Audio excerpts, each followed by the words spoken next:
ஸ்ரீமதே ராமானுஜாய நமக. கடவுளால் கொடுக்க முடியாததை குருவால் கொடுக்க முடியும், குரு கொடுக்க முடியாததை கடவுளாலும் கொடுக்க முடியாது அப்படின்னு ஒரு பொன்மொழி உண்டு. அக்காலத்தில் திருமலை என்பது அடர்ந்த காட்டுக்கு நடுவே புலிகளும் யானைகளும் நடமாடும் மலையாக இருந்தது.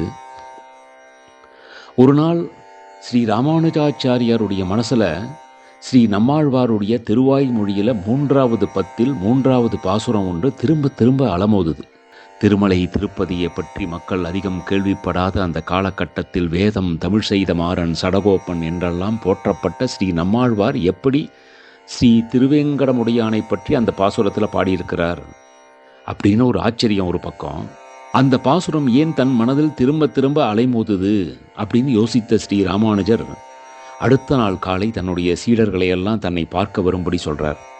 அடுத்த நாள் சீடர்கள் மத்தியில் பேசும்பொழுது ஸ்ரீமன் நாராயணனுக்கு பிரியமான 4 நிவாசங்கள் எனப்படும் மண்டபங்களில் புஷ்ப மண்டபமாக கருதப்படும் வேங்கடாத்திரி மலைக்கு போய் அங்கு பூந்தோட்டம் அமைத்து பெருமாளுக்கு பிரியமான புஷ்ப கைங்கரியம் செய்ய முன்வரப் போகிறவர் யார் அப்படின்னு கேட்க அனந்தன் என்பவர் மட்டும் முன்வரார். இவரே ஆண் பிள்ளை என்று ஸ்ரீ ராமானுஜர் பெருமையாகச் சொல்ல அவர் பெயர் அனந்தன் ஆண் பிள்ளை, அனந்தான் பிள்ளை என்றும் அனந்தாழ்வார் என்றும் பிற்காலத்தில் அறியப்படுகிறார். அப்படி ஒரு நாள் தானே அமைத்த அந்த 10 ஏக்கருக்கும் மேலான அந்த பூந்தோட்டத்தில் இருந்து பூக்களை பறித்து மாலையாக தொடுத்து கொண்டிருந்தார். ஸ்லோகங்களை சொன்னபடி பூக்களை பறிப்பதும் கட்டுவதுமாக இருந்தாலும் வாயில் இருந்து எச்சில் தெரித்து விடக்கூடாது என்பதற்காக வாயை ஒரு துணியால் கட்டியபடி பகவத் கைங்கரியத்தை செய்வார். பறித்து வைத்திருந்த மலர்களை தன் தோட்டத்தில் தானே கட்டியிருந்த கல் மண்டபத்தில் வைத்து தயாராக வைத்திருக்கும் வாழை நாரால் நெருக்கமாக கோர்த்து பல்வேறு விதங்களில் மாலைகளாக்கி அவற்றை ஒரு பெரிய கூடையில் வைத்து திருவேங்கடமுடையானுக்கு அலங்காரம் செய்து மகிழ்வாராம். ஒரு நாள் பெருமாள் ஒரு பட்டரிடம், நீ அனந்தான் பிள்ளைகிட்ட போய் சுவாமி உன்னை போட்டபடி உடனே கிளம்பி வர சொன்னார்னு சொல்லி கையோடு அழைத்து வா அப்படின்னு சொல்கிறார். பட்டர் பெருமானும் கல்மண்டபத்தில் பூக்களை தொடுத்து கொண்டிருந்த அனந்தான் பிள்ளைகிட்ட போய் சுவாமி உங்களை போட்டபடி அழைத்து வர சொன்னார் அப்படின்னு சொல்கிறார்.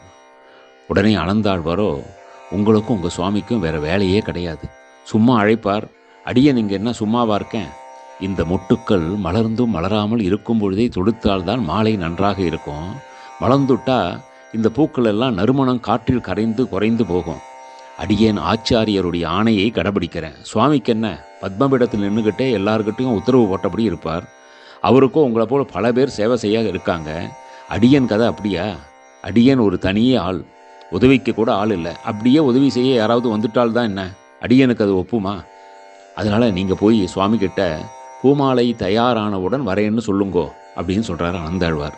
பட்டரோ இவருடைய பதிலை கேட்டு அதிர்ந்து போகிறார். அப்படியே ஆகட்டும் சுவாமி. பட்டர் நடந்ததையெல்லாம் போய் பெருமாள் கிட்ட சொல்கிறார். பெருமாள் அனந்தாழ்வாருடைய ஆச்சாரிய பக்தியை பார்த்து அகமகிழ்ந்தாலும் வெளியில் கோபம் போல் காட்டிக்கொண்டார். வழக்கம் போல அனந்தாழ்வார் மாலைகளையெல்லாம் கட்டி கூடையில் எடுத்து வைத்து கொண்டு வராரு. உள்ளே இருந்து பெருமாளுடைய குரல் கேட்கறது. எங்கே வராரா? 7 உலகங்களும் தேவாதி தேவர்களும் முனிவர்களும் யோகிகளும் என்னுடைய உத்தரவை சிறமையேற்கொண்டு கடைபிடிப்பார்களே தவிர இதுவரை அதை மீறுவதற்கு யாருமே முன்வந்ததில்லை. என் கடைக்கண் பார்வையே கதி மோட்சம்னு பல பேர் காத்திருக்காங்க. அப்படிப்பட்ட நான் அழைத்தும் அதை பொருட்படுத்தாமல் ஆச்சாரியருடைய ஆணையே அதிமுக்கியம்னு சொல்லிட்டு இப்போ எந்த முகத்தை வச்சுட்டு வரார் இந்த அனந்தாழ்வார் அப்படின்னு கேட்குறார் பெருமாள். இப்படிப்பட்டவர் தொடுத்த மாலைகள் இனி நமக்கு வேண்டாம், அப்படியே வச்சுட்டு கிளம்பட்டோம்ன்றார் பெருமாள். அக்காலத்தில் அர்ச்சா மூர்த்தியாக சிலை வடிவமாக இருந்த பெருமாள் சில பக்தர்களிடம் பேசும் மூர்த்தியாகவும் இருந்தார். அனந்தாழ்வாரோ பெருமாள் கிட்டேயே பதில் சொல்றார். சுவாமி, தாங்களே ஸ்ரீமன் நாராயணன், அனைத்து தெய்வங்களும் தேவர்களும் 7 உலகங்கள் உங்கள் ஆணையை சிறமேற்கொண்டு கடைபிடிக்கலாம், அடியேனுக்கோ ஆச்சாரியருடைய ஆணையே அதிமுக்கியம், அவரது வாக்கே அடியனுக்கு வேத வாக்கு, வைணவர்கள் மறந்தும் கூட நான் அப்படின்னு அகங்காரம் துணிக்கும் அந்த வார்த்தையை உபயோகிக்க மாட்டாங்க, அடியேன்னு மட்டுமே பதில் அளிப்பார்கள்.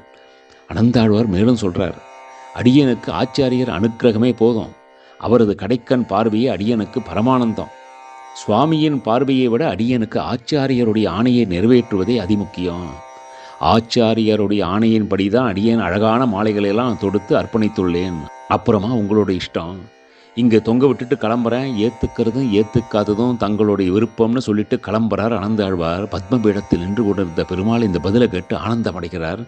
பீடத்திலிருந்து இறங்கி குறுக்கே இருந்த சீலையை விலக்கி ஒரே தாவலாக தாவி வந்து அனந்தாழ்வாருடைய கைகளை இருக்க பற்றி கொள்கிறார். அனந்தா, உன்னை போல ஒரு குரு பக்தனையும் கைங்கரிய பிரியனையும் பார்ப்பது அரிது. எப்பொழுது நீ உன் ஆச்சாரியர் ராமானுஜருடைய ஆணையை நிறைவேற்ற உறுதி கொண்டாயோ, அவரது பாதங்களை இறுகப் பற்றினாயோ, அப்போதே எனக்கு உகந்தவனாக நீ மாறிவிட்டாய். உனக்கு மட்டுமின்றி உன்னோடு தொடர்பில் உள்ள பூந்தோட்டம், புழு, பூச்சி, அங்கே இருக்கக்கூடிய பறவைகள், வண்டுகள், தேனீ அத்தனைக்கும் உய்வுண்டு. யாரெல்லாம் திருமலை வரும்போது உன் பூந்தோட்டத்தையும் தரிசித்து அவற்றை பாதுகாக்க நினைக்கிறார்களோ அவர்களுக்கும் என் அனுக்கிரகம் பரிபூர்ணமாக உண்டுன்னு சொல்கிறார் பெருமாள். அகமகிழ்ந்த அனந்தாழ்வார் பெருமாளுக்கு தான் கொண்டு வந்த மாலைகளையெல்லாம் சாற்றி ஆனந்தமடைகிறார். இப்படி திருமலையில் நடந்த பல லீலைகள் மெய்சிலிர்க்க வைப்பவை. தன்னலமற்ற தூய்மையான பக்தியும் குருவருளும் இருந்தால் பெருமாளின் சாநித்தியத்தை உணர முடியும் என்பது திண்ணம். ஆழ்வார் எம்பெருமானார் ஜீயர் திருவடிகளே சரணம்.